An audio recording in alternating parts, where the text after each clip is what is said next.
여러분, 우리는 살면서 문득 이런 질문을 던지곤 하죠. 대체 왜 이렇게 사는 게 힘들까? 아니면 모든 것이 다 채워졌는데도 왜 이 공허함은 사라지지 않을까? 하는 의문 말입니다. 오늘 우리가 함께 탐험할 한 철학자는 이 질문에 아주 단호하면서도 충격적인 답을 내놓았습니다. 바로 산다는 것은 괴로운 것이다 라는 한 문장이었죠. 이 강력한 선언은 무려 19세기 독일에서 울려 퍼졌지만 21세기를 살아가는 우리에게도 여전히 깊은 울림을 줍니다. 과연 이 단순한 문장 뒤에는 어떤 진실이 숨겨져 있기에 시대를 초월하여 우리의 마음을 이토록 붙잡는 것일까요? 우리는 흔히 삶이 고통스럽다는 말을 들으면 무작정 비관적이라고 치부해버리곤 합니다. 하지만 오늘 우리가 만날 아르투어 쇼펜하우어라는 인물은 단순히 세상을 비관적으로만 바라본 철학자가 아니었습니다. 그는 우리가 일상에서 막연하게 느끼던 불안감과 만족할 줄 모르는 갈증, 그리고 영원히 채워지지 않는 듯한 불만족의 근원을 마치 날카로운 칼처럼 꿰뚫어 보았죠. 그의 통찰은 어쩌면 우리가 외면하고 싶었던 불편한 진실일지도 모릅니다. 그러나 역설적이게도 그 진실을 직시하는 순간 우리는 삶의 어려움에 대한 명확한 해답을 얻고 더 나아가 그 고통을 이해하고 다룰 수 있는 새로운 시각을 선물 받을 수 있을 겁니다. 자, 그럼 이제 19세기 독일의 한적한 서재 속으로 시간 여행을 떠나볼까요? 그곳에는 평생을 고독 속에서 사색하며 세상의 본질을 파헤치려 했던 한 은둔자가 있었습니다. 바로 아르투어 쇼펜하우어죠. 그는 당대의 주류 지식인 사회와는 거리가 먼 삶을 살았습니다. 화려한 사교계나 학계의 중심에 서기보다는 홀로 고독한 연구에 몰두하며 자신만의 철학적 세계를 구축해 나갔죠. 그의 초상화 속 표정은 때로는 어둡고 비관적으로 비치기도 하지만 그 속에는 세상을 꿰뚫어 보려는 지적인 탐구심이 번뜩이고 있습니다. 쇼펜하우어가 살았던 19세기는 독일이 철학적으로 매우 풍요로웠던 시기였습니다. 헤겔과 같은 이상주의 철학자들이 주류를 이루며 이성적이고 진보적인 세계관이 널리 퍼져 있었죠. 하지만 쇼펜하우어는 이러한 시대적 흐름에 정면으로 맞섰습니다. 그는 인간의 이성보다는 훨씬 더 근원적이고 맹목적인 무언가가 우리 삶을 지배하고 있다고 보았고, 그 결과 산다는 것은 괴로운 것이다 라는 다소 충격적인 선언을 하게 됩니다. 그의 철학은 당시에는 크게 주목받지 못했습니다. 어쩌면 사람들이 듣고 싶어 하지 않는 불편한 진실이었기 때문일지도 모르죠. 그의 저서들은 서재 한 구석에서 먼지만 쌓여가는 듯 보였습니다. 하지만 시간은 흘러 우리는 21세기에 다시 쇼펜하우어를 소환하고 있습니다. 왜일까요? 끊임없이 발전하고 풍요로워지는 세상 속에서 오히려 더 많은 사람들이 공허함과 불안을 호소하고 있기 때문일 겁니다. 우리는 무언가를 간절히 원하고 그것을 손에 넣기 위해 치열하게 노력하죠. 좋은 직장을 얻고 싶고, 사랑하는 사람과 함께하고 싶고, 값비싼 물건을 소유하고 싶어 합니다. 하지만 그 모든 것을 성취하고 나면 잠시의 만족감 뒤에 찾아오는 것은 무엇인가요? 종종 허무함이거나 아니면 또 다른 욕망의 물결이 밀려오는 것을 경험하게 됩니다. 마치 목마른 사람이 바닷물을 마시는 것처럼 마시면 마실수록 갈증은 더욱 깊어지는 듯한 느낌이죠. 쇼펜하우어는 이러한 인간의 끝없는 욕망과 갈증, 그리고 그것이 채워져도 곧바로 찾아오는 새로운 욕망과 권태가 바로 고통의 순환을 만들어낸다고 보았습니다. 그는 이 모든 것의 근원에 맹목적인 의지, 즉 빌레, 윌러, 나는 개념을 제시했습니다. 이 의지는 이성이나 논리에 따라 움직이는 것이 아니라 그저 맹목적으로 존재하고 끊임없이 무언가를 욕구하는 생명력 그 자체라고 설명했죠.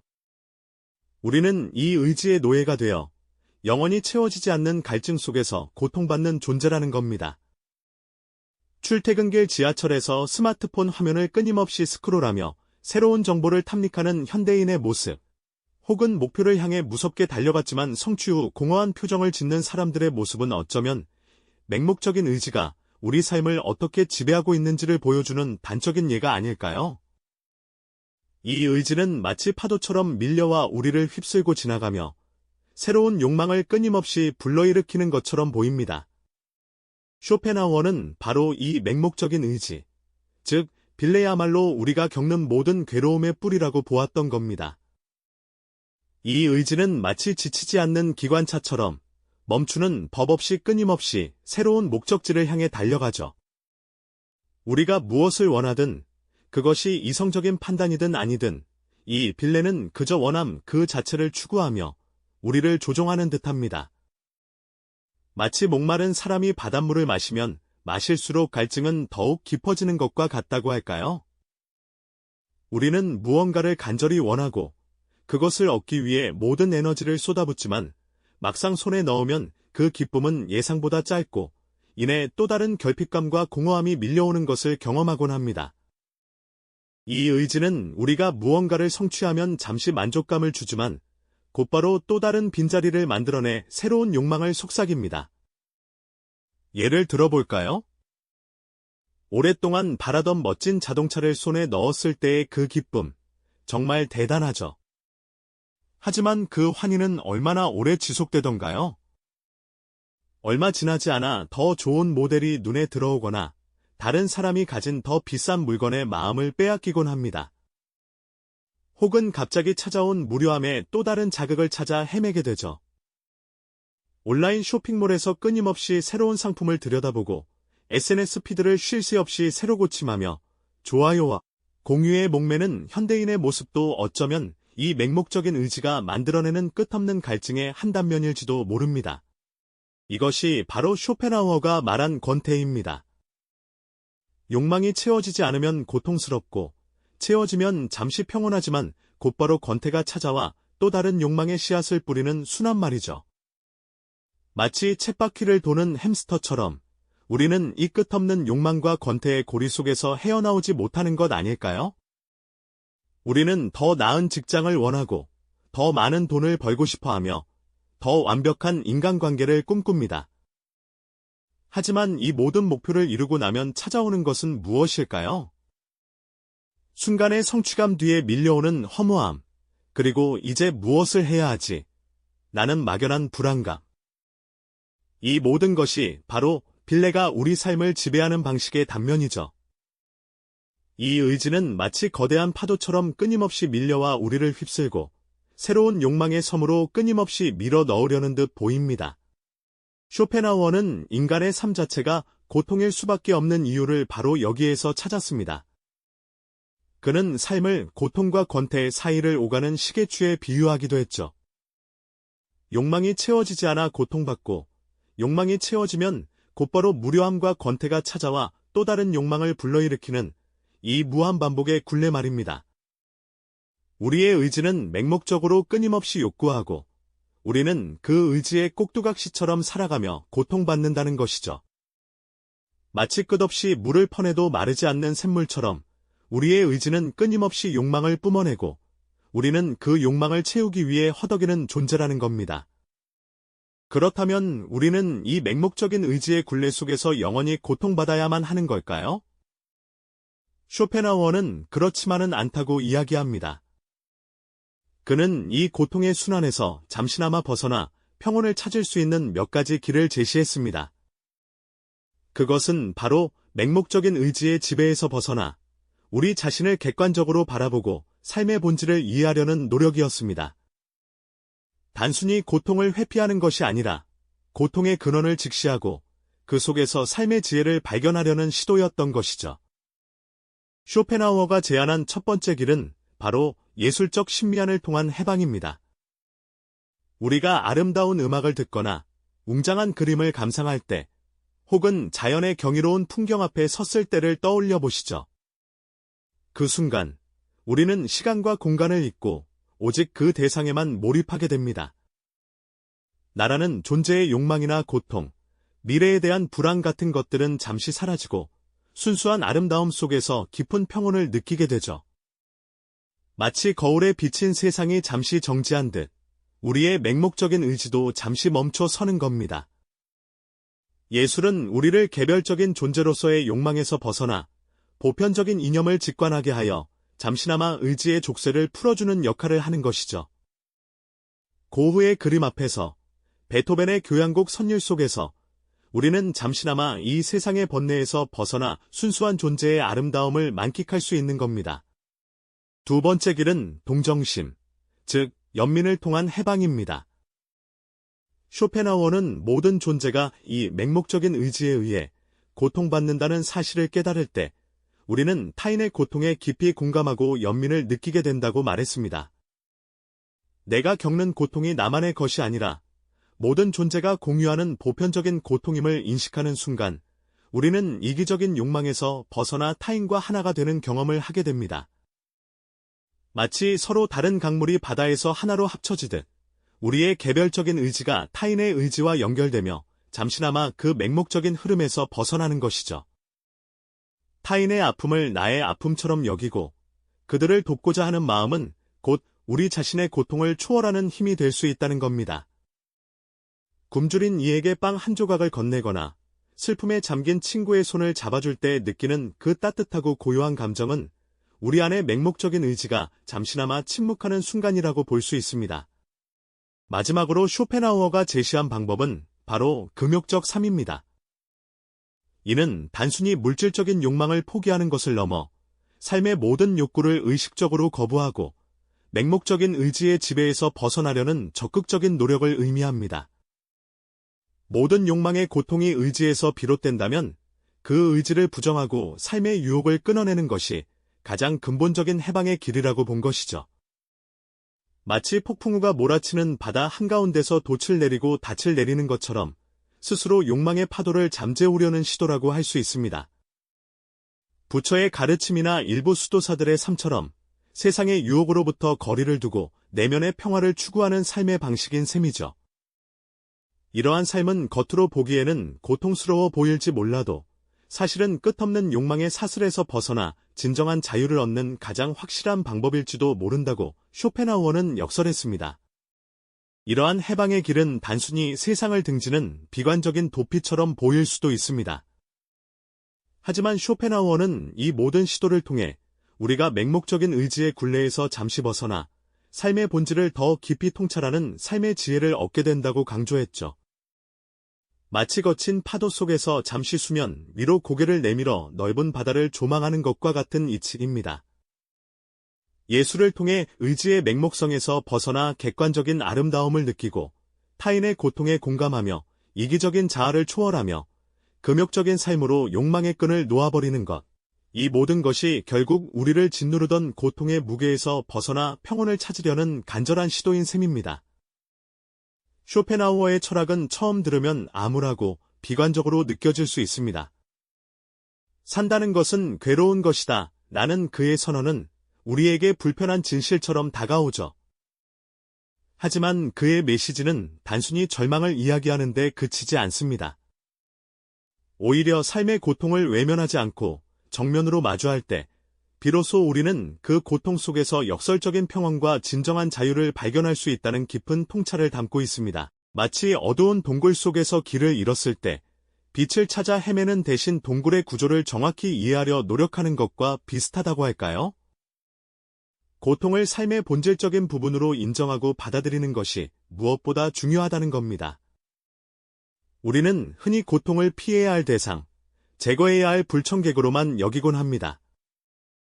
하지만 쇼펜하우어는 고통이 마치 그림자처럼 우리 삶에 늘 드리워져 있는 본질적인 부분이라고 보았죠. 삶이 의지의 발현이고 의지가 곧 끝없는 결핍과 욕망으로 이루어져 있다면 고통은 그 의지의 필연적인 결과일 수밖에 없다는 겁니다.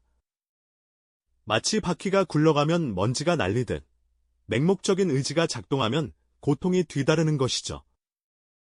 이러한 깊이 있는 인식을 통해 우리는 고통에 대한 우리의 태도를 근본적으로 변화시킬 수 있습니다.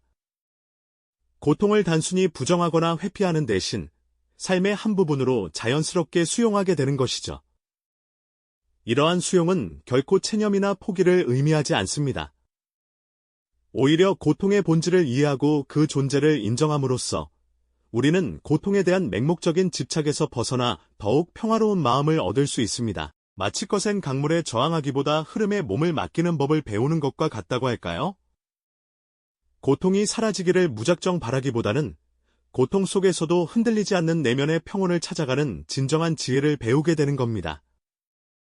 이러한 깨달음은 우리가 일상에서 겪는 수많은 불안과 불만족의 근원을 꿰뚫어보고 그것들을 다룰 새로운 시각과 현명한 방법을 제공해 주는 것이죠. 쇼펜하우어는 삶의 고통을 직시하는 것이야말로 진정한 삶의 의미를 찾아가는 첫걸음이자 가장 중요한 과정이라고 굳게 믿었습니다. 태어나는 순간부터 죽음에 이르는 모든 과정이 욕망과 결핍의 연속이라면 이 피할 수 없는 고통을 어떻게 마주하고 현명하게 살아갈 것인가 하는 질문은 우리 모두에게 던져진 가장 근원적이고 중요한 질문일 테니까요.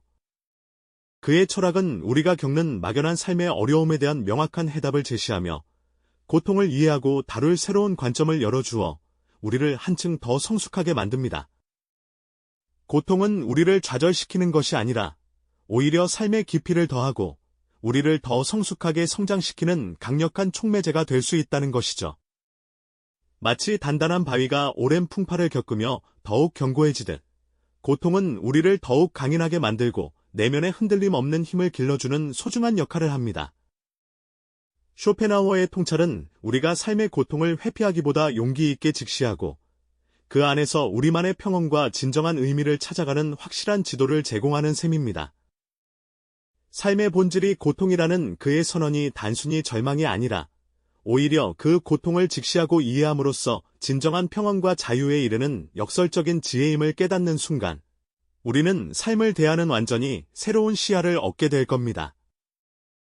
끝없는 욕망의 굴레에서 벗어나 예술과 깊은 연민, 그리고 금욕적인 삶을 통해 삶의 고통을 긍정적으로 수용하는 새로운 관점을 말이죠. 고통은 우리에게 피할 수 없는 숙명과도 같은 것이지만 그것을 깊이 이해하고 진정으로 수용함으로써 우리는 오히려 더 깊이 있고 풍요로운 삶을 살아갈 수 있습니다.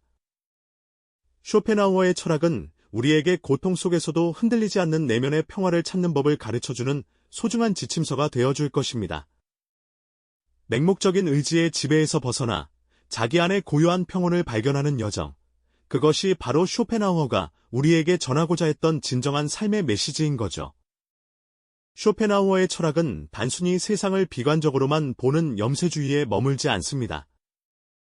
오히려 그는 고통이라는 삶의 본질적인 요소를 있는 그대로 받아들이고 이해함으로써 우리가 훨씬 더 깊이 있고 충만한 삶을 살아갈 길을 제시했다고 볼 수 있죠.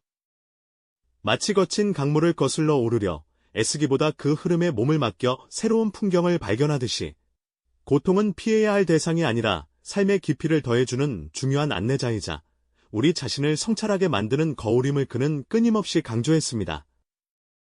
빗방울이 창밖을 두드리는 고요한 오후, 차분히 삶을 되짚어보는 사람의 모습처럼 쇼펜하우어는 고통 속에서도 흔들림 없는 평온을 찾을 수 있다고 말합니다.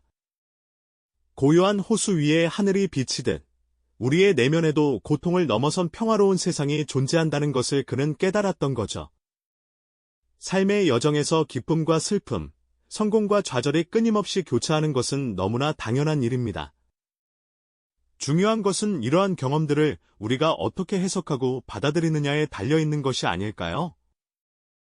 고통을 삶의 필수적인 부분으로 인정하고 포용할 때 우리는 비로소 삶의 진정한 의미를 발견하고 더욱 단단한 내면을 가질 수 있게 됩니다. 결국 삶의 본질이 고통이라고 선언했던 쇼펜하우어의 통찰은 단순히 절망을 이야기하는 것이 아니었습니다. 오히려 그 고통을 용기 있게 직시하고 그 깊은 의미를 이해함으로써 우리는 진정한 평온과 자유에 도달할 수 있다는 역설적인 지혜를 담고 있었죠. 맹목적인 의지의 끊임없는 굴레에서 벗어나 예술이 주는 황홀경과 타인을 향한 깊은 연민, 그리고 절제된 금욕적인 삶을 통해 우리는 삶의 고통을 긍정적으로 수용하는 완전히 새로운 관점을 얻게 됩니다. 바로 이 지점에서 시청자 여러분의 마음속에 큰 울림과 깨달음의 물결이 일기를 바랍니다. 산다는 것이 괴로운 일이라면 과연 그 고통을 우리는 어떻게 마주해야 할까요? 이 질문에 대한 쇼펜하우어의 대답은 단순히 현실을 회피하거나 외면하는 것이 아니었습니다. 그것은 삶의 가장 깊은 본질을 꿰뚫어보는 통찰이었고 개인의 삶에 적용할 수 있는 보편적인 지혜를 담고 있었죠. 마치 오랜 세월의 지혜를 담은 노인이 잔잔한 미소를 띠고 삶을 관조하듯이 우리 역시 고통을 통해 삶의 참된 가치를 깨닫고 내면의 평화를 찾아갈 수 있다는 감동과 깨달음이 여러분의 마음을 가득 채울 것입니다. 그렇다면 쇼펜하우어의 철학은 21세기 현대인인 우리에게 과연 어떤 의미를 가질까요? 끝없이 이어지는 경쟁과 소비, 그리고 정보의 홍수 속에서 우리가 종종 느끼는 공허함과 불안감은 어쩌면 맹목적인 의지가 시대의 옷을 갈아입고 나타난 또 다른 얼굴일지도 모릅니다. 그의 통찰은 우리가 삶의 고통을 무작정 회피하기보다는 용기 있게 직시하고 그 안에서 우리 자신만의 평온과 진정한 의미를 찾아가는 확실한 지도를 제공한다고 할 수 있습니다. 마치 험난한 산길을 오를 때 나침반이 길을 알려주듯 말이죠. 삶의 고통은 우리에게 피할 수 없는 숙명과도 같은 존재입니다. 하지만 그 고통을 깊이 이해하고 진정으로 수용함으로써 우리는 오히려 더 깊이 있고 풍요로운 삶을 살아갈 수 있습니다. 고통은 우리를 꺾는 것이 아니라 더욱 단단하게 만들고 삶의 진정한 가치를 일깨워주는 소중한 스승이 될 수 있다는 것을 쇼펜하우어는 우리에게 가르쳐 주었습니다. 맹목적인 욕망의 사슬에서 벗어나 자기 안의 고요한 평온을 발견하는 여정, 그것이 바로 쇼펜하우어가 우리에게 전하고자 했던 진정한 삶의 메시지인 거죠. 그의 사유는 단순한 비관을 넘어 삶의 본질을 꿰뚫는 지혜의 빛을 던져주며 우리를 더 깊은 성찰과 함께 삶의 진정한 의미를 찾아가는 여정으로 이끌어줍니다. 이 영상이 도움이 되셨다면 좋아요와 구독 부탁드립니다. 여러분의 응원이 제게 큰 힘이 됩니다. 다음 영상에서도 더 유용한 정보를 공유하겠습니다. 감사합니다.